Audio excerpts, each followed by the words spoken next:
کہ پیچھے چلا گیا؟ پیچھے چلا گیا؟ چلدا پیا؟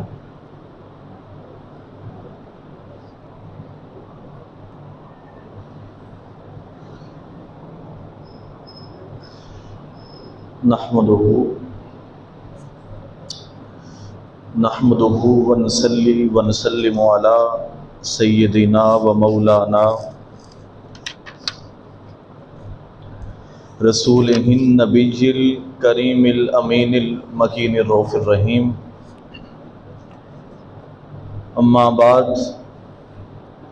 فاعوذ باللہ من الشیطان الرجیم، بسم اللہ الرحمن الرحیم۔ قال اللہ تعالی فی کلام المجید والفرقان الحمید،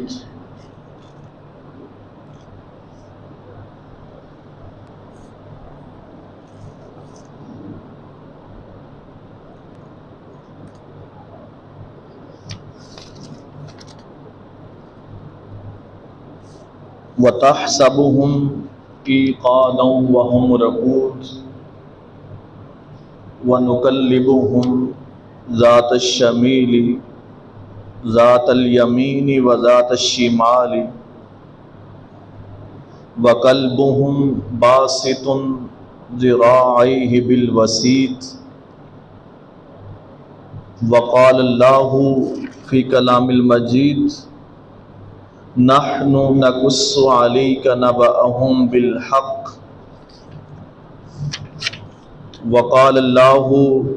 فی کلام المجید، واذکر اسم ربک وتبتل الیہ تبتیلا۔ وقال اللہ فی مقام الآخر، وَلَبِثُوا فِي كَهْفِهِمْ 300 سِنِينَ وَازْدَادُوا 9۔ سَيَقُولُونَ ثَلَاثَةٌ رَابِعُهُمْ كَلْبُهُمْ وَيَقُولُونَ 5 سَادِسُهُمْ كَلْبُهُمْ رَجْمًا بِالْغَيْبِ۔ صدق اللہ مولانا العظیم وصدق رسولہ النبی الکریم۔ ان اللہ وملائکتہ یصلون علی النبی یا ایہا الذین آمنوا صلوا علیہ وسلموا تسلیما۔ مل کر کریم آقا کی بارگاہ میں درود پاک پڑھ لیں۔ الصلاۃ والسلام علیک یا سیدی یا رسول اللہ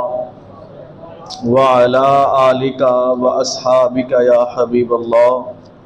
الصلاۃ والسلام علیک یا سیدی یا رسول اللہ وعلی آلک واصحابک یا محمد رسول اللہ۔ ایک میں ہی نہیں ان پر قربان زمانہ ہے، جو رب دو عالم کا محبوب یگانہ ہے۔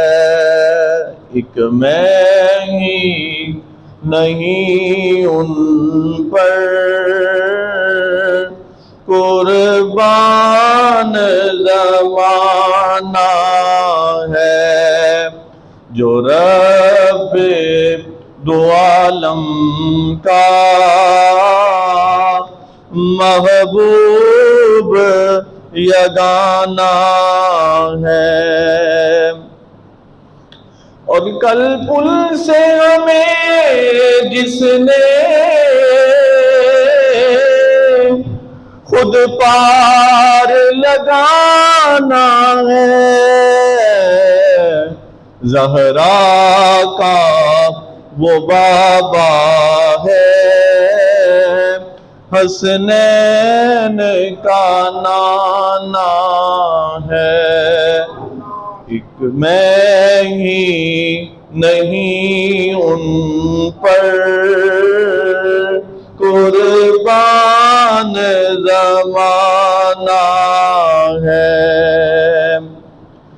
اور آؤ درگاہ راہ پر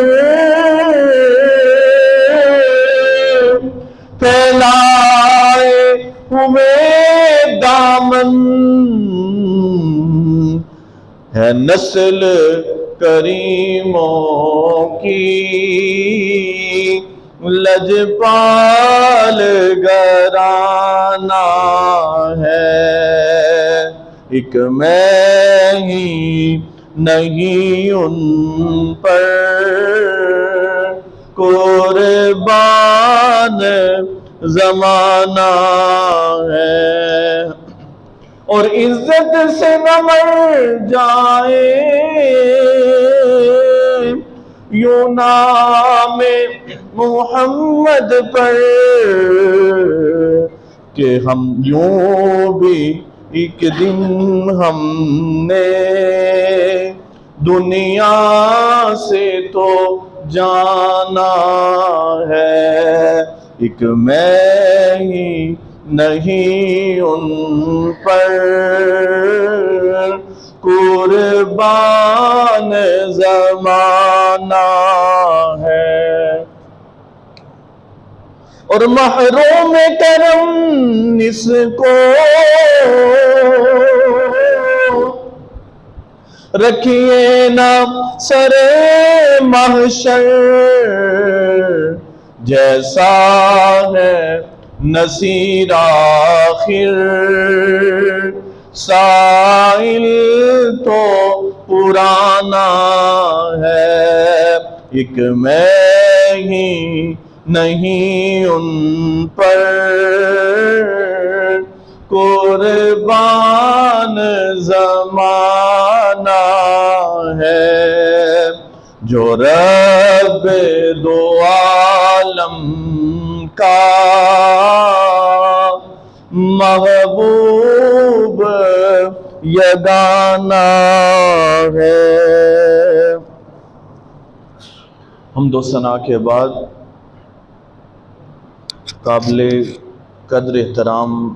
حاضرین و سامعین، اللہ رب العزت کا شکر ہے جس کی توفیق سے ایک مرتبہ پھر اس کے دربار عالی شان کے اندر حاضر ہیں۔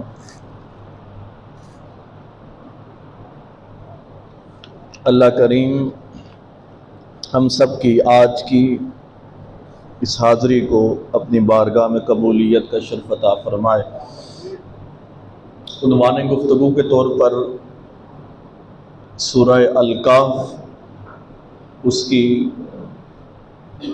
2-3 آیات تلاوت کرنے کا شرف حاصل کیا۔ ان آیات کی روشنی میں آج ہم نے جس موضوع کے اوپر گفتگو کرنی ہے وہ اولیاء، صلحاء، ان کا مقام و مرتبہ اور ان کی صحبت سے فیض پانا۔ پچھلے جمعۃ المبارک پر بھی ہم نے کچھ اللہ کے نیک بندے یعنی اولیاء، صلحاء، آپ کے مقام و مرتبہ کے اوپر گفتگو کی تھی۔ اسی موضوع کو بڑھاتے ہوئے، آگے چلاتے ہوئے آج پھر ہم اولیاء کے مقام اور ان کی صحبت کے حوالہ سے گفتگو کریں گے۔ الحمدللہ شرک پور شریف کی جو یہ دھرتی ہے، یہاں اللہ پاک نے اپنے نیک بندوں کا مسکن بنایا اور ان کے فیوضات سے اور ان کے برکات سے نہ صرف اہل علاقہ کو بلکہ دنیا کے جہاں تک عشاقان رسول بستے ہیں، کم و بیش ہر جگہ پر حضور میاں شیر محمد شرک پوری المعروف شیر ربانی، آپ کا تذکرہ کہیں نہ کہیں جہاں بر صغیر کے لوگ آباد ہیں ملتا ہے۔ تو اللہ پاک میاں صاحب کے فیضان میں سے ہم سب کو حصہ عطا فرمائے، اور آج آپ کے خلیفہ اول میری مراد ثانی صاحب حضور میاں غلام اللہ شرک پوری، آپ کا عرس مبارک ہے۔ اللہ پاک آپ کے فیوضات میں سے اور فیضان کرم میں سے اور اس چشمہ شیر ربانی میں سے ہم سب کو حصہ عطا فرمائے۔ میرے بزرگوں، دوستوں، یہ جو صحبت ہوتی ہے، فیض ہوتا ہے، یہ ہماری زندگیوں کے اندر بڑا اہم ہے، اور اس فیض اور صحبت میں سے ضرور حصہ ملتا ہے۔ یہ اپنے اپنے مقدر کی بات ہے اور اپنے اپنے من کے برتن کی بات ہے کہ ہمارا اندر کا برتن، من کا برتن کتنا صاف ہے، کتنا اجلا ہے، کتنا پاکیزہ ہے کہ اس برتن کے اندر ہمیں فیض مل سکے۔ اور اس چیز کو ثابت کرنے کے لیے آج میں آپ کی توجہ سورہ کہف کی طرف دلانا چاہتا ہوں۔ سورہ کہف، جیسا کہ اس سورت کے نام سے بھی بہت سے لوگ آگاہ ہوں گے کہ کہف پہاڑ کو کہتے ہیں، غار کو کہتے ہیں۔ اس سورت کے اندر اللہ پاک نے اپنے ان نیک بندوں کا تذکرہ کیا جنہوں نے پہاڑ کے اندر موجود غار کے اندر قیام کیا، اور جو بادشاہ تھا جو ان کو حق سے ہٹانے کی کوشش کر رہا تھا اور اللہ کے رستے سے دور کرنے کی کوشش کر رہا تھا، انہوں نے اس بادشاہ سے جان بچاتے ہوئے اور اپنی دین کو بچاتے ہوئے، دین کی سلامتی کے لیے، اپنے ایمان کی حفاظت کے لیے بھاگے، اور شہر سے باہر آ کر انہوں نے غار کے اندر قیام کیا۔ اللہ پاک نے ان کو اور ان کی اس کاوش کو اور کوشش کو پسند کیا، تو اللہ کریم نے اس پورے واقعے کو قرآن کا حصہ بنا دیا۔ آج اگر ہم ایک لمحہ کے لیے سوچیں کہ ہمارا ان اصحاب کہف سے یا غار والوں سے کیا تعلق ہے، تو انسان ہونے کے ناطے ہم سوچ سکتے ہیں، لیکن کلام رحمان کے اندر اللہ پاک نے اپنے قرآن پاک کے اندر جو بھی چیزیں اتاریں، جو چیزیں بیان کیں، ان کا مقصد تھا، اور بغیر کسی وجہ کہ اللہ پاک نے قرآن پاک کے اندر کوئی چیز ایسی نازل نہیں فرمائی جن کا تعلق ہمارے ساتھ نہ ہو۔ اللہ پاک بھی اس بات سے بخوبی آگاہ تھے، اور ہر چیز کا علم اس کے پاس ہے۔ وہ قادر ہے، وہ مطلق ہے، وہ علیم ہے۔ وہ جانتا تھا کہ کچھ لوگ آنے والے دور کے اندر اولیاء کے مقام و مرتبے کو سمجھنے سے قاصر ہوں گے اور اعتراض اٹھائیں گے کہ دین کے اندر ان کی کوئی حیثیت نہیں ہے، کوئی مقام و مرتبہ نہیں ہے۔ تو اللہ پاک نے ہمیشہ کے لیے ایسے لوگوں کے منہ بند کر دیے اور ان کے ایسے باطل نظریات اور عقائد کو رد کر دیا کہ وہ ایسی سوچ بھی نہیں سوچ سکتے۔ کہاں عقیدہ رکھنا کہ اگر وہ ایسا عقیدہ رکھیں گے تو وہ قرآن کی نص کا انکار کریں گے، وہ قرآن کی صورت کا انکار کریں گے، یوں وہ دائرہ اسلام سے خارج ہو جائیں گے۔ تو اللہ پاک نے اپنے ان نیک بندوں کا تذکرہ کیا اور کہا کہ جب یہ بادشاہ وقت سے اپنے دین کو بچانے کے لیے بھاگے اور انہوں نے ایک غار کے اندر آ کر قیام کیا، تو ہم نے ان کو غار کے اندر محفوظ کر لیا۔ اب وہ بھاگ کر، دوڑ کر اپنی دین کی حفاظت کے لیے، قرآن نے کہا کہ انہوں نے اللہ کے حضور آ کر اس غار کے اندر جب قیام کیا تو گڑ گڑا کے دعا کی کہ مولا ہمیں اس بادشاہ سے محفوظ کر لے، وہ تو ہمیں ہمارے دین سے ہٹانا چاہتا ہے، راہ حق سے پھسلانا چاہتا ہے۔ تو اے پروردگار، ہم تیرے حضور دعا کرتے ہیں کہ ہمیں اس کے قہر سے بچا لے اور ہمیں جس دین پر ہیں ہمیں ثابت قدمی عطا کر دے۔ تو اللہ پاک نے ان کے اوپر نیند غالب کر دی، کیونکہ وہ تھکے ہوئے تھے، تو انہوں نے آرام کے لیے جب غار کے اندر قیام کرنا چاہا تو انہوں نے جب قیام کیا تو اللہ پاک نے ان کو نیند سلا دیا۔ اب جب وہ سوئے اور سو کر بیدار ہوئے تو انہوں نے اٹھ کر ایک دوسرے سے کلام کیا کہ ہم کتنی دیر کے لیے سوئے ہیں۔ ایک دوسرے سے کلام کرتے ہیں کہ ہم کتنی دیر کے لیے سوئے۔ تو ایک نے دوسرے کو جواب دیا کہ شاید ہم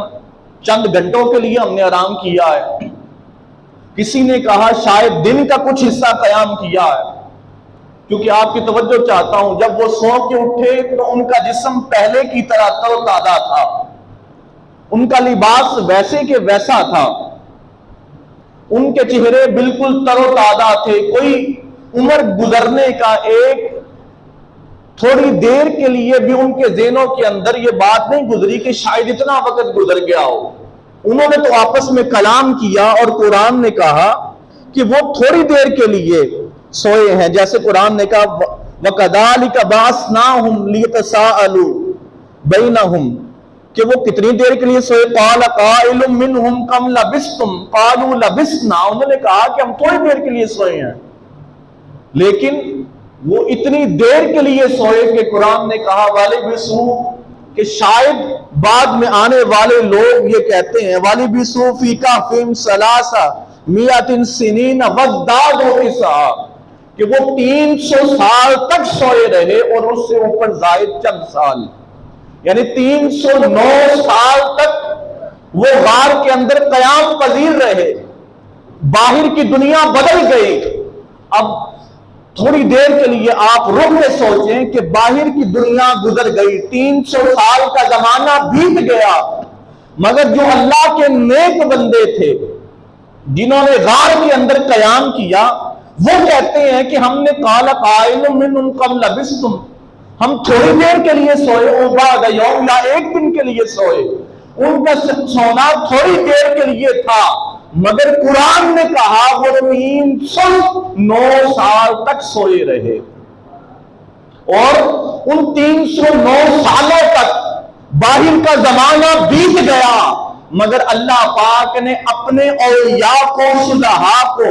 ان کے بدن پر کوئی زمانہ نہ گزارا، حتیٰ کہ ان کے لباس بھی سلامت رہے، ان کے چہرے جس طرح وہ سوئے تھے، جوان تھے۔ 309 سال سونے کے بعد وہ اٹھے تو ان کے چہرے پہلے کی طرح ویسے ہی جوان تھے۔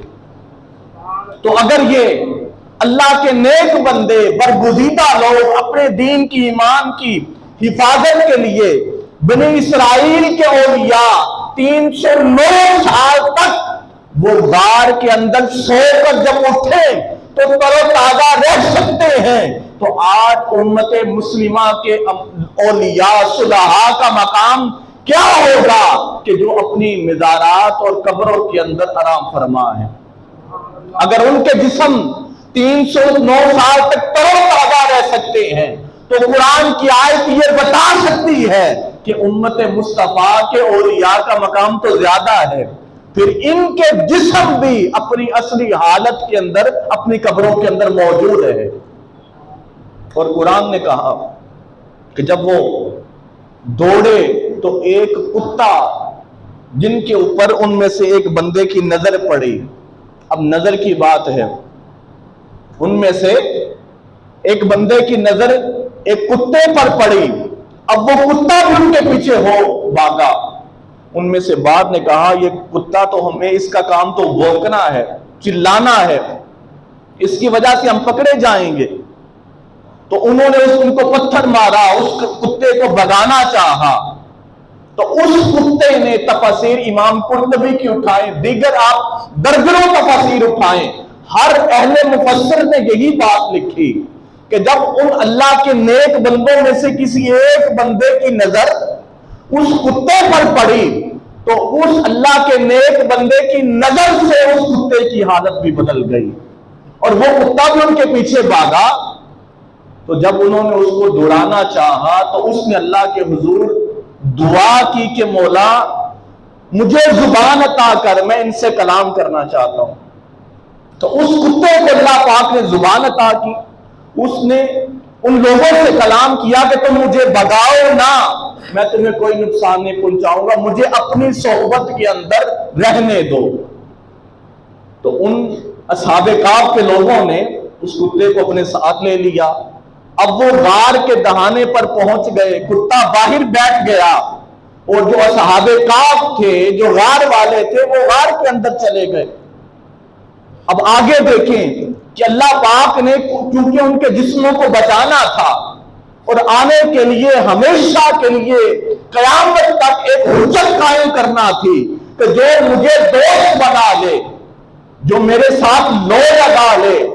اور جس کو میں اپنا دوست بنا لوں، جو میرے الا ان اولیاء اللہ والی سب کے اندر شامل ہو جائے، میں اس کو زمانے کے ہر قسم کے خوف سے بھی بچا کے رکھتا ہوں، تکلیف سے بھی بچا کے رکھتا ہوں۔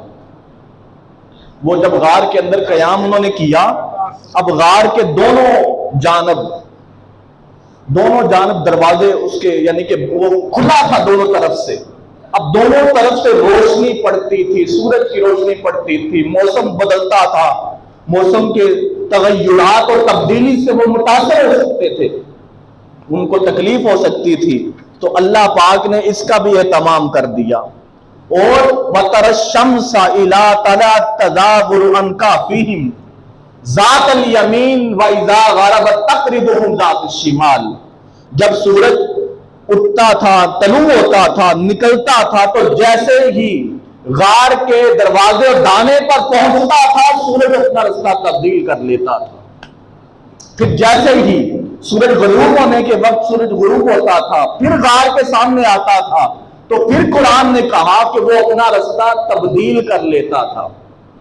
یہ قرآن نے کہا، اور قرآن نے ایک دوسرے مقام پر بھی آپ کی توجہ، چونکہ ہم اولیاء کی بات کر رہے ہیں، قرآن نے ایک دوسرے مقام پر کہا سورہ یاسین کے اندر کہ وَالشَّمْسُ تَجْرِي لِمُسْتَقَرٍّ لَهَا، یہ جو سورج ہے اپنی مقرر کردہ منزل کے تحت گھوم رہا ہے اور چل رہا ہے۔ اور قرآن نے کہا ذَلِكَ تَقْدِيرُ الْعَزِيزِ الْعَلِيمِ، قرآن نے کہا یہ تقدیر ہے، یہ اللہ کی طرف سے ایک تقدیر ہے جس کے اندر کوئی تبدیلی نہیں آتی۔ یاسین کے اندر اللہ پاک کہہ رہا ہے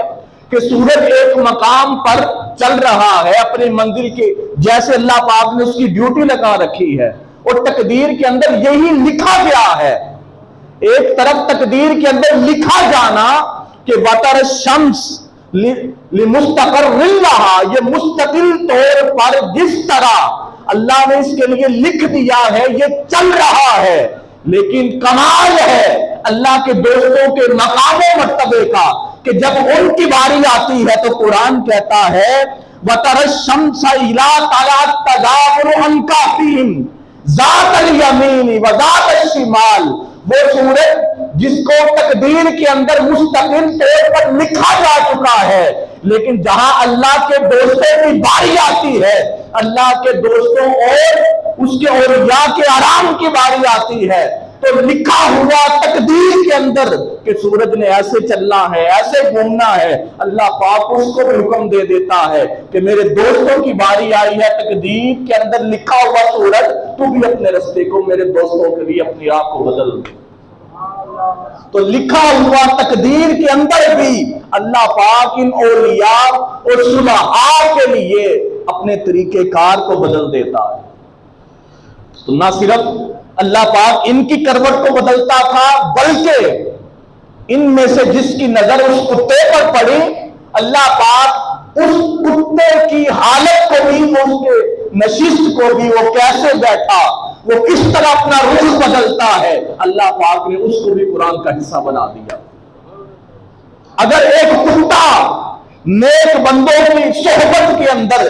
بیٹھ کر فیض پا سکتا ہے، تو آج کے دور کے اندر ہم اولیاء صلحاء کی نشستوں اور صحبت کے اندر بیٹھ کر کیوں فیض نہیں پا سکتے؟ یہ تو بنی اسرائیل کا واقعہ ہے، اور میں نے آپ کو کہا کہ امت مصطفیٰ کے اولیاء کا مقام و مرتبہ زیادہ ہے۔ آپ اٹھائیں حضرت جنید بغدادی، تاجدار کائنات کے امت میں سے اولیاء میں سے بہت بڑا مقام ہے، وہ جہاں بیٹھتے چلتے، صرف آپ کے چلتے ہوئے دوران سفر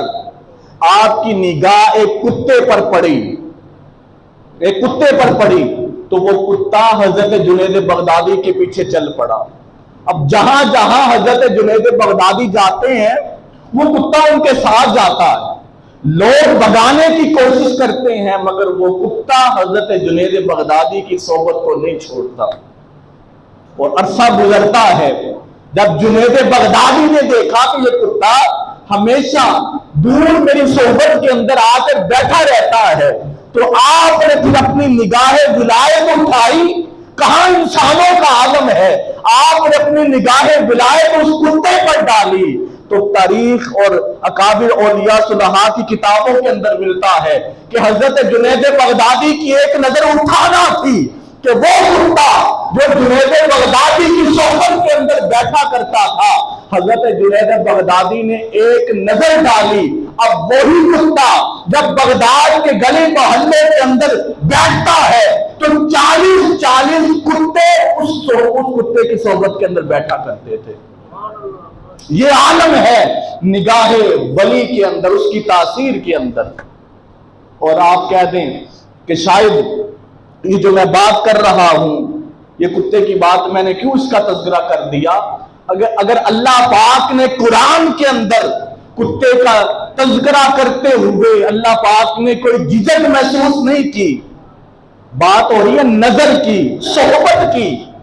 کہ صحابہ کاف کا وہ جو کتا تھا جو ان کے ساتھ چلا، جس کے بارے میں لوگ کہتے تھے کہ وہ کتنے لوگ ہیں، آپس میں ایک دوسرے سے وہ بات کرتے تھے کہ وہ کتنے لوگ ہیں، تو اللہ پاک نے ان کا تذکرہ قرآن کے اندر کر دیا۔ تو جہاں جہاں صحابہ کاف